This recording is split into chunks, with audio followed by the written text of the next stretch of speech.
Welcome, everybody, to Discovery Days in Health Sciences with the Canadian Medical Hall of Fame and with the Northern Ontario School of Medicine. So it's my pleasure now to turn it over to the NOSM crew, who are our hosts today. Miriam Kane is going to chat with you a little bit about the whole NOSM experience and welcome you on behalf of the Northern Ontario School of Medicine, as well as introduce our keynote lecture. Thank you everyone for joining us this morning. We have over 200 people involved today, so we're really excited, and from all over Northern Ontario. One of the things we talk about all the time at NOSM is how our classrooms are not just in Sudbury and Thunder Bay, which are our main campuses, but all over Northern Ontario. And the representation we see from high schools all over Ontario today really tells that story. That is who NOSM is. It's our raison d'etre, if you will. I'm hoping our goal for today with the Discovery Days and with the Medical Hall of Fame, and Lakehead and Laurentian are hosting as well, hopefully you'll get a chance to visit their booths, is to give you a chance to think about health sciences, to think about if a curious bug gets sparked, maybe you already have it and that's why you're here, but really trying to help you think about what degree program might you pursue in university that might lead to a health science career. And we get that question a lot. What degree should I choose? Is there a good degree to choose? Which is the best degree to choose? And one of the things that I want to encourage you to do today is talk to Lakehead and Laurentian and the people who are here on our career panel. Take advantage of these experts that you have here today and ask them about their experience and what they did and what their road was to their career. And that will help you get a sense of what degree program you might want to pursue. The other thing is that we also, this sounds super cheesy, but we also know that when you choose a degree program in a subject area that you're really, really interested in, you're going to perform at a higher level. And it is competitive. Medicine is competitive. And so you want to choose something that you have a lot of interest and passion for so that you can perform at a higher level and then increase your opportunity or your chances to get into whether it's medicine or physiotherapy or whatever it is that you might be interested in. So just wanted to tell you a little bit about why NOSM is different as you think about what you want to do for your future. So now I'm going to introduce, as they're sorting out the sound issues, I'm going to introduce Dr. Jumah to you. Dr. Jumah is an obstetrician gynecologist here in Thunder Bay at the Health Sciences Center. And I'm sure she'll explain to you what an obstetrician gynecologist is if you're not sure yet. Maybe you win a prize, you know. And Dr. Jumah is also a researcher at NOSM, and she is doing research and clinical practice that focuses on Indigenous women's health and addiction and pregnancy in Northwestern Ontario. So research that again has an influence on our communities in Northern Ontario. Through a series of integrated research studies, Dr. Jumah is seeking to determine how to organize a model of care that addresses the needs of substance-involved pregnant women in the region and improve the maternal and neonatal outcomes, which is amazing. Dr. Jumah holds a bachelor degree in chemical engineering from U of T, a doctorate of philosophy and medical engineering from the University of Oxford, where she was a Rhodes Scholar. And then following her doctorate, she graduated from the Harvard Medical School, and then, one more, completed a residency in Obstetrics and Gynaecology with a specialization in addiction medicine at the University of Toronto. So an enormous amount of good education and wisdom we're going to hear from Dr. Jumah. So I will hand it over to you. Welcome so much, and thank you for being here. Thank you. It's my pleasure to be with you guys today. So here we go. Excellent. Hopefully everybody can see my presentation here. So this talk is about my journey to medicine, which was not straightforward at all. And I think even now going through high school, there's so many different options that are available to you, so many different things that you could become. And it's really hard to figure that out by grade 11 because you have to put in applications for colleges and universities by grade 12. And like that's your whole future that you have to decide in such a short time. But I just want to assure you, you don't. You have lots of options. There's always time to explore. So where am I local? Where am I from? My mom is Dutch and Slovak. My father is Ghanaian from West Africa, and I was born in England, but I grew up mostly here in Thunder Bay. These are some of my favorite peeps. I have a partner. I have 3 teenage stepkids. These are my 2 nieces, my crazy nieces who live in North Carolina. Me out in my kayak in front of my house with my puppy dog. We also have a guinea pig. And then we have all these other wildlife that goes by our house frequently. And like I said, I grew up here in Thunder Bay. I went to high school in Thunder Bay. I went to high school called Fort William Collegiate, which you can see in the shadow of Mount McKay in Thunder Bay. Of course, the school is no longer open, but while I was in high school, I did so many things. I ran cross country, track and field. I was on student council. I just kind of dabbled in a lot of things. I wasn't super great at any one thing in particular, but I just like enjoyed high school, did as much as I could, and academically sort of figured out what I liked. And what I really loved was science. I absolutely loved science, and I loved chemistry in particular. And I had one chemistry teacher who really got me interested in science, and that was Mr. Lankin. And I still remember his name, even though it's been like 25 years. And we just had so much fun in his class. Even the kids who didn't really like science, he was just such a character, really inspiring, and made you interested in what you were learning. So I want to stop to do a poll, and I'm not sure, Miriam, if you can help me do the poll. Otherwise, I want to stop sharing my screen to see. I can do it for you. You No can? problem. Okay, excellent. Yeah. Which type of science interests you? And we'll I think it has been submitted. You can respond to the poll, everybody. Yep, students, if you see the word polls up at the top beside the word chat, you will the poll will be available to you.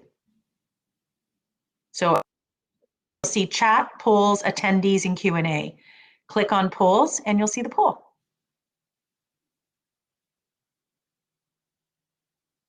And we'll give it a little bit of time. I think there's options for math, computer science, engineering, chemistry, physics, biology. We're getting some results here.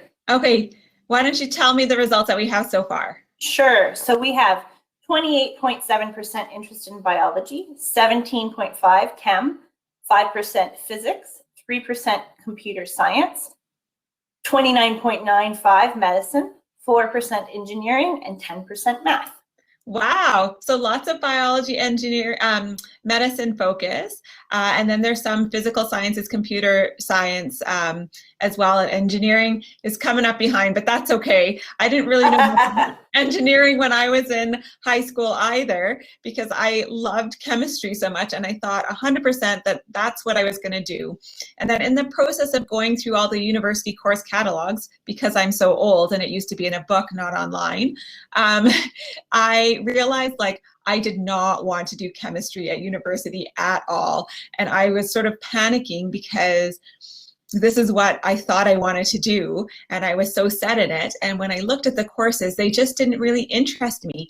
I wanted to be able to do something and make something and have an impact. And studying chemistry, I just didn't feel that that would happen. So I decided to try chemical engineering because it had all the chemistry that I loved, but you actually did something with it and made something and got to do sort of useful things because I'm a really practical, hands-on type of person. And I loved chemical engineering. It was hard. It was one of the hardest things that I ever did, but I absolutely loved it. And it was a really fun time to be in Toronto, which was also exciting because I moved away to go to university. Raptors had just started in Toronto, so there was like a huge amount of press and excitement over basketball games. The biggest musical act at the time was U2, and they were doing their Pop Mart tour, and it was like all over the place. It was so much fun.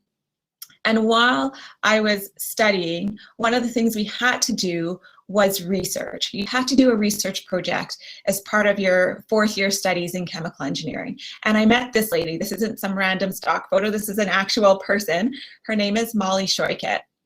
And she was a young professor who had just started her career at the University of Toronto, and she was doing something called biomedical engineering, which I'd never heard about. And it was using engineering and applying it to medicine. And this just blew my mind. And this is the first time that I sort of started to get an inkling that I might be interested in medicine. So her work was looking at how do we regrow nerve cells that have been cut. So if someone has a spinal cord injury and they can't walk anymore, is it possible to grow those nerves back together to enable that person to walk again? And she was just so motivated and dedicated and passionate and energetic. And she was a young woman, which you didn't really see in engineering at that time. It was mostly older white men, which obviously is not who I am. So it was really great to see her. She had a young family. She was a great teacher, a great mentor, a great researcher, and I really got inspired by her to do research. And I loved the research that we were doing, so much so that I decided that after I finished my engineering degree, that I wanted to go on to do a PhD in engineering research and in medical engineering research, which is what I ended up doing. And that path took me to the University of Oxford, which was amazing. One of the best experiences of my life. Along the way, I've met such great people, such mentors like the teachers that I've told you about, but also just amazing friends who we're still together today, even though we're apart. So we're virtually together like everyone else during COVID, but we're still really close friends. And those people have guided me and supported me through this whole journey, through medicine and just through life. But the University of Oxford was absolutely fabulous. I got to meet people from all over the world, be exposed to so many different ideas and thoughts, and you had the freedom there to do things that were totally outside of your area of study. I went to lectures, history, toured museums, got involved in sports. I played cricket. What's cricket? I had no idea, but I played cricket, almost broke my leg, but it was fun. It was fabulous. And I was there as a Rhodes Scholar, which is an amazing scholarship program that's quite old, that just opens a lot of doors for you in academia and in life. And so while I was doing my PhD, I really just took advantage of everything that being at the University of Oxford and living in Europe had to offer. You're so connected to the world. I traveled and traveled and traveled and just tried to experience as much of life as possible. And that was an education in itself of a totally different kind. So I traveled all over the UK. I got invited to have tea with the Queen. Crazy, who does that? I went to Singapore, all over Eastern Europe, to Scandinavia. I went to South Africa and had dinner with Nelson Mandela, one of the best experiences of my entire life. I went to Australia for a conference and a research trip. I went to India to visit friends I'd made through the Rhodes Scholarship Program. I traveled through Spain and Portugal and on and on and on. It was just an absolutely amazing learning experience, learning about the world, how different people live, what other opportunities there are, what kind of impact you can make in the world. Some of these were just trips for fun, but a lot of them were also trips that were related to the research that I was doing, for conferences, to meet other scientists, to engage in collaborations, which is really, really important. A lot of the time people think science is very isolated, it's not very social, and I'd actually say it's the opposite. Science is incredibly social. You're always working with other people, you're always meeting new people, collaborating, sharing ideas. It's such a social experience. And while I was doing all this, I don't want to lose sight of the fact that I was actually doing my PhD and I had to get a lot of work done. And it's something that's quite topical today with all the talk about vaccines for COVID. So the group that I was working with was making a needle-free injection system, which you can see at the bottom, which is very complicated. But the only part that I was working on is that little bit there that says vaccine cassette. So as a chemical engineer, what I was doing is using my knowledge of materials and material science and marrying that with my understanding of biology to create particles that would hold the like organic particles that would hold the vaccine that could then be put into that little vaccine cassette and then injected into a patient's arm, like they show in the picture in the top left. So when you do research, it's these big ideas. But when it comes down to it, you're really just working on a very little part of it. It's very specific, very focused, which is amazing in terms of developing an understanding and becoming an expert in an area. But I realized through that process, because again, just like with the work that I did with Dr. Shoykit at the University of Toronto, we collaborations, I realized that I was more interested by what the physicians were doing as I went on than by the science and engineering side. I still loved it, but I loved that people aspect, which was different than the social aspect that I was talking about with science and collaboration and team meetings and things like that. It was that aspect of medicine that you don't get in science, of really getting to know someone, understand about their life, about their problems, and make an impact one-on-one with that particular individual. And that's different than what you get in physical sciences or engineering or biology or chemistry. That's something that's unique to medicine. In engineering, you can have a huge impact on people's lives. If you build a bridge that connects two communities, you've changed the lives of hundreds or even thousands of people by providing that connection. If you create telecommunication systems, you can connect whole countries to the world, to the internet, that may not have otherwise been able to do so. So you have a huge impact, but it's slightly different. In medicine, it's really one-on-one. It's really personal. You learn about that person and about their family and about their history in a way that you don't in any other aspect of life. And so my thinking about engineering and research and medicine started to change. And I started talking to people about, you know, what would it mean going to medicine? By this point, I'm pretty old to be transitioning into medicine. You know, what does that mean? I talked to a lot of people. I talked to friends who are in medical school. I talked to friends who are physicians. I talked to professors. I just talked to anyone who would listen to me about, you know, should I make this transition? And ultimately, I decided that yes, this is the thing for me to do. So the big questions I asked were, what interests me? How can I make the most difference? And what will give me a fulfilling career?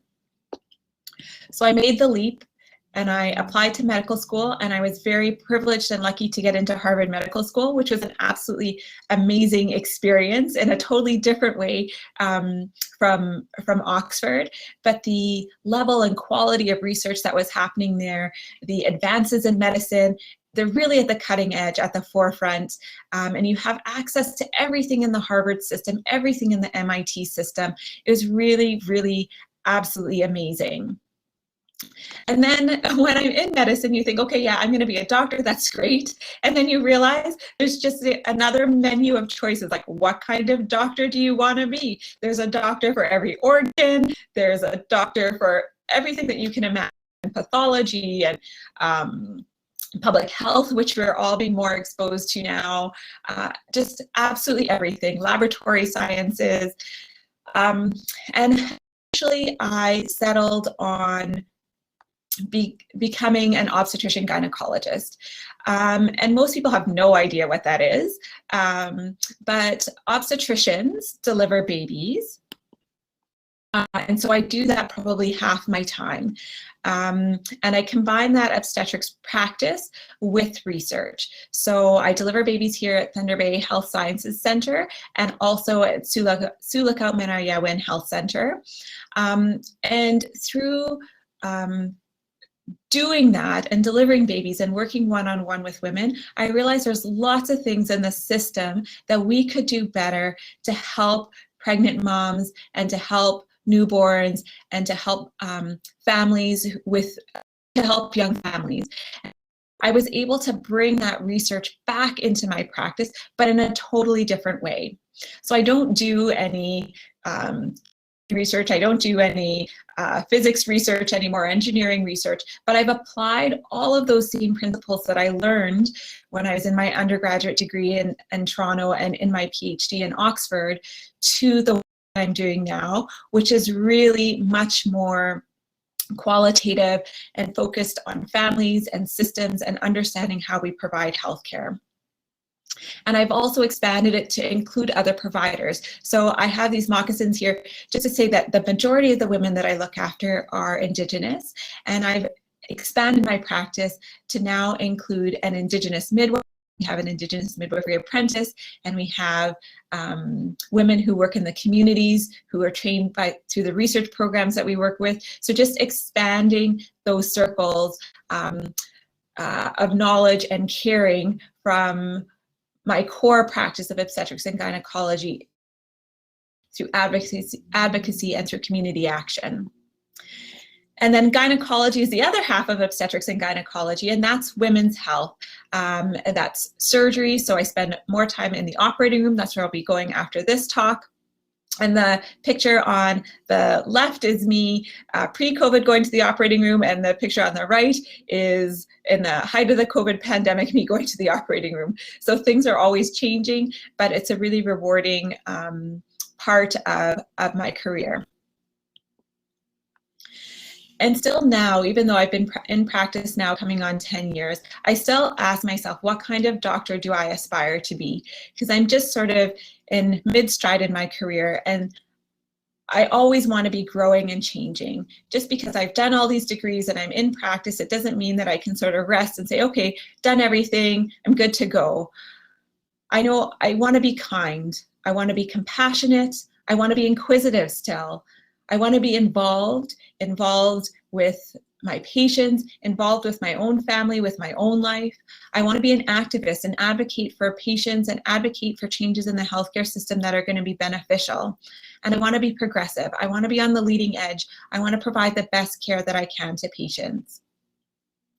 So I've told you my whole journey, all the different things that I've done within science and engineering, and there's been a lot. And I'm at a place now where I've somehow managed to combine all of those passions, all of those interests. And it's been a real journey, over 20 years. So don't think that this happened in just a matter of a few years or a few months or a few weeks. It's been a really, really long time. And it's really all in the journey. All of those experiences that I've told you about, whether formal education or life experiences or exploring, have really led me to be who I am today and make the choices that I've made. And you guys are just sort of embarking on that journey now. And so I really challenge you to see, what is it that interests you in science or medicine? How do you feel that you can make the most difference? What do you think will give you the most fulfilling career? And what kind of lifestyle do you want?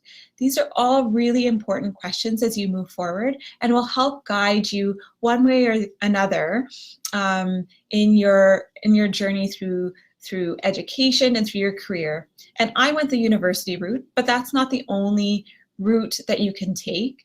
A lot of colleges provide incredible programs in science, engineering, and healthcare, and you can have a very fulfilling and rewarding career through college-based programs as well as university-based programs and apprenticeships and so on. So there are so many options now, so many more options even than when I went through school, that it can be overwhelming, but try not to look at it as overwhelming, but rather as an opportunity to explore. And if you find that you tried something and it's not quite right for you, trust me, it's not the end of the world.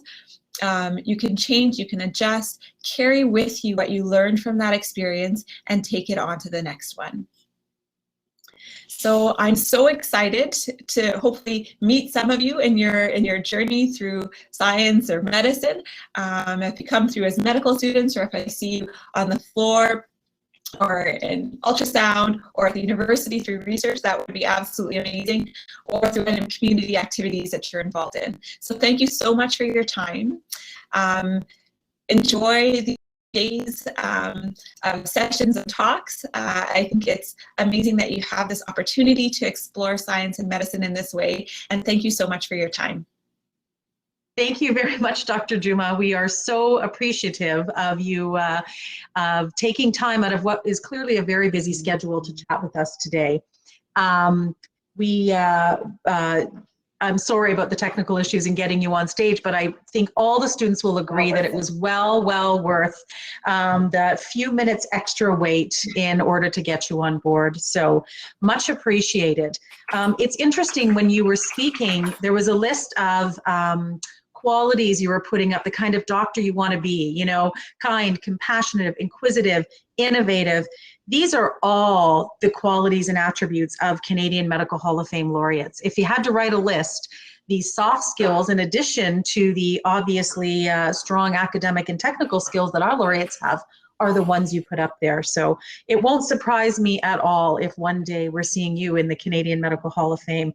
I also think it's fascinating that, having been spent a life abroad, having been educated abroad, we have you here in Thunder Bay, Ontario. So, you know, roots are strong, and with all your worldly experience, you're still here in Canada, in a remote, you know, more remote kind of northern area. I guess Thunder Bay is not that remote, but speaking like a Southern Ontarian, that's what's happening there. But it's wonderful. It's fantastic that we have you in this regard. So thank you for sharing this, your skills and your experience, and some really sage words of wisdom. It's a great start to the day.